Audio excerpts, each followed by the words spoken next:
If I'm Samoa Joe right now, I'm looking at all those garments, all that clothing that Devon's wearing. Joe's well versed in MMA style, jiu-jitsu, judo, and he can utilize that vest like a gi. And that's a good way to get yourself choked out and get caught in submission if you're Devon. That could also use it to get a takedown, get a throw, but goes right to the eyes. Does Devon. Reversal now by the champion, who follows him in with the back elbow, upstairs with the enziguri, and Devon on rubber legs here. Samoa Joe told me this is the first ever singles match that he's had against Devon, rarely crossing paths before.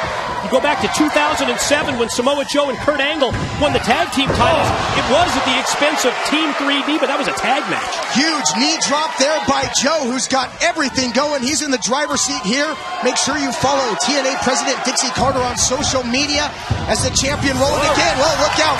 Facebook.com/TNA Dixie, and of course on Twitter @TNA Dixie. Both men now to the outside. Well, Devon has the overall experience edge over Joe, but to me, in terms of high-profile singles matches like this championship bout, advantage strongly goes to Samoa Joe. And right now, Joe's in a lot of trouble, and Devon going for a cover here. Because Devon took advantage that Joe was banged up, got on the outside, and you saw what he did. So Devon will keep that heavy offense on Samoa Joe to mark him a true veteran. The champion, though, trying to fight back here, just peppering him with the jabs. Full head of steam, but for the second time, it doesn't pay off for Joe. Beautiful counter there by Devon. Hits that back elbow, going for the cover again. Hook of the leg, only a count of 2. Now, Taz, as a former champion yourself, you know the pride that comes with holding that title. I think that, Samoa Joe mentioned that Devon walked away. He said he wasn't man enough to hold that championship. Well, that's a cover there. Watch out.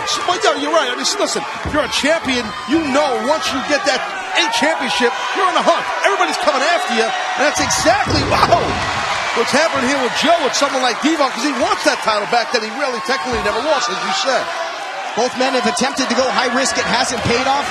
Nobody home on that flying headbutt by Devon. We're back to square one in this championship matchup, Mike. Devon, the sergeant at arms for Aces and Eights.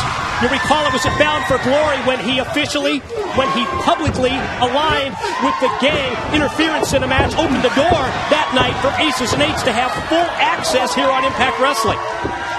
Notice how Devon slipped a couple of those attempted punches by Devon. Watch out, here comes Samoa Joe. Just runs him over like a freight train. Gets with the boot now, and now the big senton. All that body weight by the champion. Is that going to be enough? Here's the cover. Hook of the leg. Near fall there for the champ. Usually Samoa Joe has a size advantage over his opponents. Not the case tonight with Devon, very evenly matched. Well, Devon is a big man. I mean, they're definitely... Oh, watch out. Look at that. Talk about the power of Joe. Out of the corner there. ST Joe to perfection. Man, the champ's got his game face on tonight, gentlemen. Zoning in right now. Might try to hook. That choke, that rear choke. Coquina choke. Here it is. Oh, the champ's put a lot of people away with this. If he can get those hooks in and drop down, it could be the end for him. What is this all about? What? Oh, I'm in. Got a young look. Doc from behind with that hammer, like a thief in the night. Speaking of thieves. Oh, no. Oh! Your winner and new television champion, Devon. What the hell is this all about? I don't know. Devon just made history, like it or not. And there's that little blonde that was jumping around. She's got some of her friends with her, and they're all hanging with Doc. And Taz, you said it earlier. It was almost like a warning to Samoa Joe. When you're facing a member of Aces and Eights, you've got to deal with the whole gang.